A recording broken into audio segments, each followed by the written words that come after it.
सत्तेच्या मोहापायी उद्धव ठाकरेंनी पक्षात परिवारात बाळासाहेबांच्या जवळील लोकांचा कसा पत्ता कापला हे आपण पाहिलं। आज उद्धवरावांना बंधुप्रेमाच्या उकळ्या फुटतायत, पण हाच भाऊ काही वर्षांपूर्वी त्यांच्या डोळ्यातलं कुसळ बनला होता। याच द्वेषनाट्याची कहाणी पाहूया आजच्या अध्यायात। शिवसेनेची साथ सोडून राज ठाकरे वेगळे झाले। पहिल्याच प्रयत्नात राजना विधानसभेत पालिका निवडणुकीत चांगलं यश आलं। उद्धवनी या निकालावरून राज ठाकरेंच्या पक्षाची सत्ताधाऱ्यांची बी टीम अशा शब्दात हेटाळणी केली। मध्यंतरी उद्धवजींच्या छातीत कळ आली तेव्हा हेच राज ठाकरे पक्षाचा मेळावा सोडून हॉस्पिटलमध्ये धावून गेले, परंतु उद्धव ठाकरेंनी याची कधीही जाणीव ठेवलेली दिसली नाही।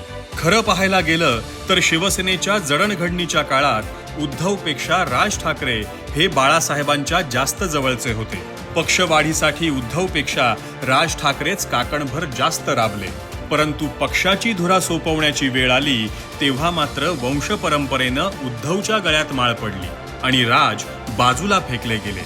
आज परिस्थिती अशी आलीये की पक्ष फुटला, आमदार खासदार कधीही साथ सोडतील अशी परिस्थिती आहे। अशा बिकट प्रसंगी उद्धवना राज ठाकरे आठवले आणि आज ही आठवण झाली। याचं कारण BMC वर सत्ता पुन्हा मिळवायची।